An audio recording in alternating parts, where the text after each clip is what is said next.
விக்ரமாதித்யா, இதுவரை நான் கதைகள் சொன்னேன்.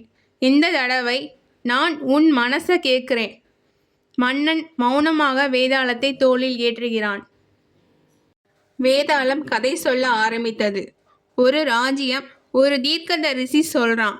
இன்று இரவுக்குள் இந்த நாட்டில் ஒரு குழந்தை பலியாக்கணும். அப்படி இல்லனா நாளை விடியற்காலைக்குள் இந்த நகரமே தீயில் எரியும். ராஜாவின் முன் 2 வழிகள். ஒரு நிரபராத குழந்தையை கொல்வதா, ஒரு நகரம் முழுவதும் அழிவதை பார்ப்பதா? ராணி, அவன் ஒரு குழந்தை. அவன் பாவம் என்ன செய்தான்?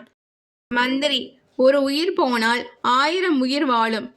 குழந்தை அமைதியாக, நான் பயப்படல ராஜா. வேதாளம் கேள்வி கேக்குது. சொல் மன்னா, ஒரு உயிரா அல்லது 1000 உயிர்களா? இந்த தடவை கேள்வி ராஜ்யத்தை இல்லை, மன்னனை நோக்கியது. மன்னன் நிற்கிறான். வாய் திறக்கவில்லை, கண்கள் மூடவில்லை, வாள் கீழே வைக்கப்படவில்லை. வேதாளம் 1 முதல் 10 வினாடி காத்திருக்கிறது. வேதாளம் அதிர்ந்தது. ஏன் பேசல? மன்னன் இன்னும் அமைதியா இருக்கான். வேதாளம் நடுங்கியது. இதுவரை பதில் சொன்னாய், இப்போ பதில் ஆகிட்ட. வேதாளம் வியப்புடன், நீதியே அளக்க வார்த்தைகள் போதாதுன்னு நீ புரிஞ்சுக்கிட்ட. வேதாளம் மெல்ல மனித ரூபத்துக்கு மாறுகிறது. வேதாளம், இப்போதான் நீ ராஜா இல்ல, தர்மமே நீ. சில கேள்விகளுக்கு சரியான பதில் இல்லை. அதனால்தான் மௌனம்தான் அதன் உச்சம்.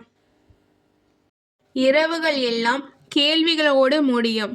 ஆனால் விடியல் பதில் இல்லாத உண்மையோடு ஆரம்பிக்கும்.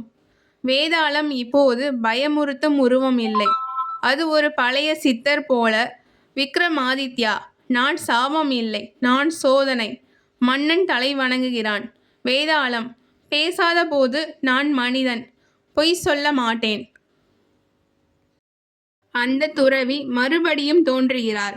இந்த முறை அவர் கண்களில் சூழ்ச்சி இல்லை.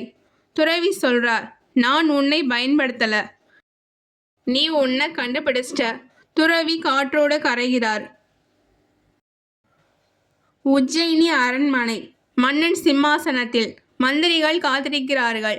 மன்னன் பேசவில்லை. ஒரு பார்வை மட்டும் பார்க்கிறார். அந்த நாளிலிருந்து அவன் குறைவாக பேசினான். ஆனா அவன் மௌனம் நாடு முழுக்க கேட்டது. அறிவு பேசும், வீரம் கத்தும்.